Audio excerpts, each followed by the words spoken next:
Okay, welcome ladies and gentlemen. Today's topic is DNS. As promised, DNS stands for Domain Name System.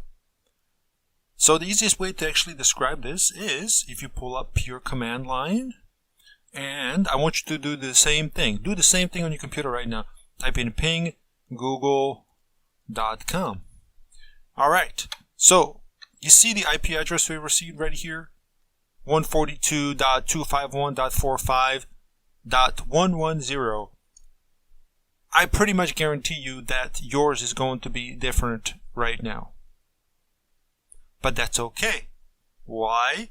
Because we don't have to remember the new IP addresses, or we don't have to see what the new IP address is for the server for this website for google.com. All we have to do is remember google.com. Everything else is done by Domain Name System. So your IP address is probably going to be different right now, depending when I release this video. If I release it today or tomorrow, it may still be the same, but if you're watching this sometime in the future, I guarantee you this is going to be a different IP address. And that's okay, because we don't have to chase down and figure out what the new IP address is for this server where google.com website is. All we have to do is just remember google.com. So if it changes, that's okay. DNS is going to point us to the correct IP address for that server. DNS is going to route us to the correct IP address for that server. Whether it's a website, a computer, a server, or anything else that's connected to the network, DNS is going to handle the IP addresses, the routing of the IP addresses, or routing to the IP addresses. And for those reasons, we use DNS. So instead of having to remember IP addresses for every computer that's connected to the network, all we have to do is just remember the names, which are also known as host names. So here's an example of that. We're going to draw a computer here. We're going to draw another computer here. So these are computers on the network. All right? They can be servers, just regular computers, printers, switches. Anything that's connected on the network can have a host name, and it really should have a host name because you have DNS, and DNS will handle the routing to that IP address in case it changes. In the previous video, we talked about DHCP. DHCP dynamically can change these IP addresses based off availability. So if this computer, first one, connects to the network, it's going to get a specific IP address. However, if it disconnects, and here comes along this other computer and connects to that network, it's going to take that IP address that this one had. And that's okay, because DNS is still going to be able to route us to the correct computer regardless to what the IP address is, because all we have to do is remember the host name, which is another name for a workstation name, computer name, etc. and etc. I'll give you an example.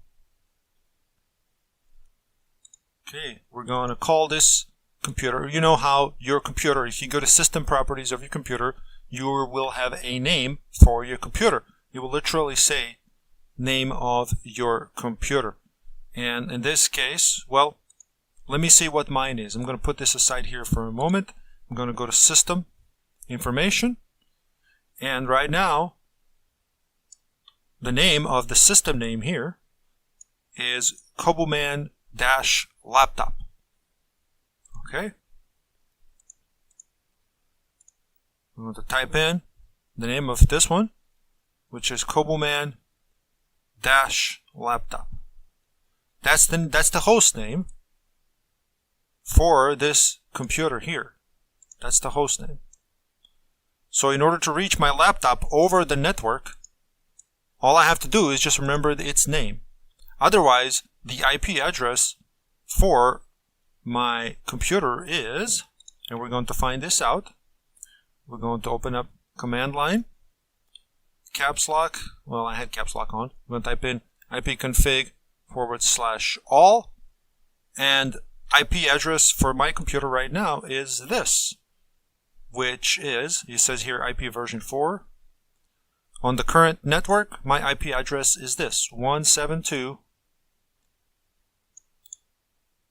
I'm going to copy it. Control C.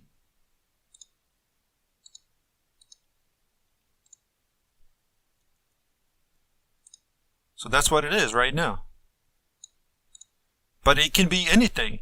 And it can change the next time I connect to Wi-Fi. Because right now I'm just connected to Wi-Fi.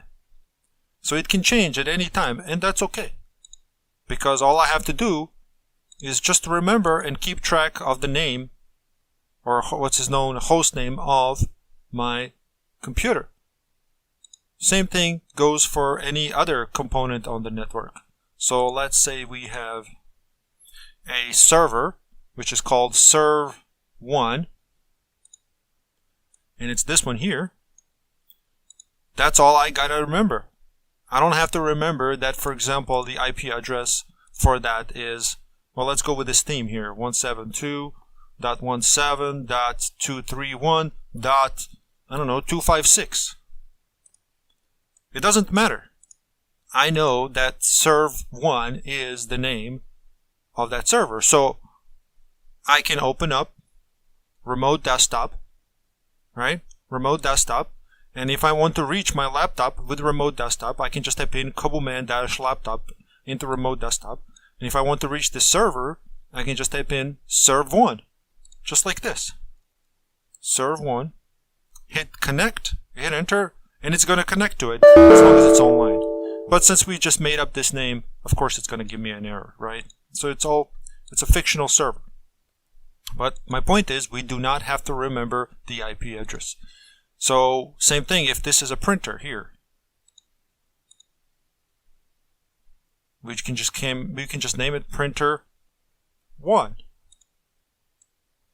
Printer 1, that's its host name, and instead of having to remember the IP address of 172.17.231, I don't know, whatever it is, let's say 215.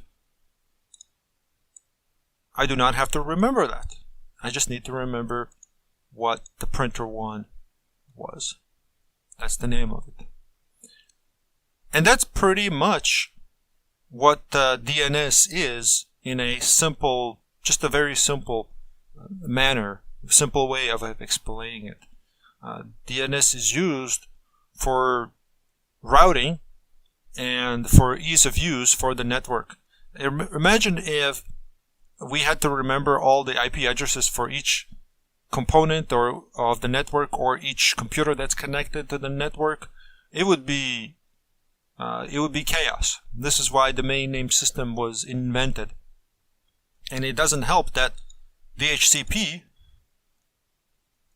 I highly recommend that you watch previous video how DHCP runs.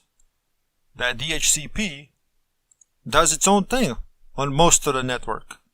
It's dynamically changing, constantly changing IP addresses, which is done by the DHCP server, whether it's a switch, a router, or you can have a server, actual computer, a server, somewhere sitting on a server rack that's running as DHCP server.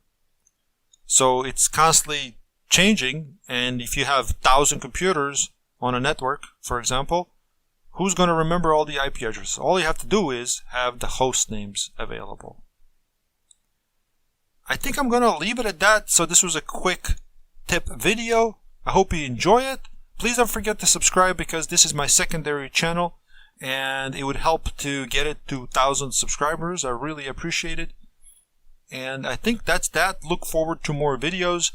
This channel is going to be a knowledge base, quick knowledge base for people new to IT or people who are currently working IT and need a quick solution to their problems.